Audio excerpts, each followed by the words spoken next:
kuwani waa saddexda xayawaan ee ugu halista badan adduunka. Kan koowaadna waa mid aad kaaga yaabin doona. Ka horta muuqaal kula wadaagin waxaa ka codsanaya muuqaalka inaad like noo saarto sidoo kale page-kiina follow soo dhaado lana wadaagto asxaabtaada kale. mahadsanid.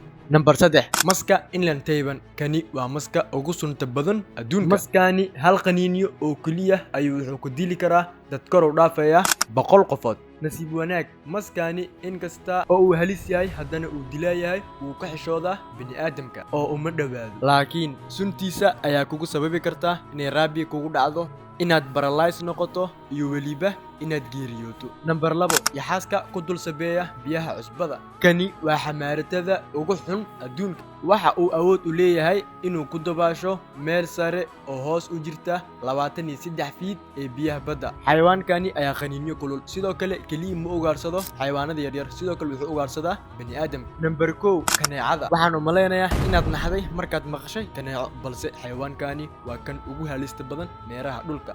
waayo waa cayayaan dilaa ah. sanad waliba cayayaankani waxaa laga diiwaan geliyaa in ay sababto geerida 700,000 oo qof. cayayaankani yar waxa uu dilaa ku noqday waxa uu kala gudbiyaa cudurrada halista ah sida malaariyada, dengue feverka iyo weliba zika viruska. haddaba adiga weli ma kugu dhacday malaariyada ama ma laga soo baaray?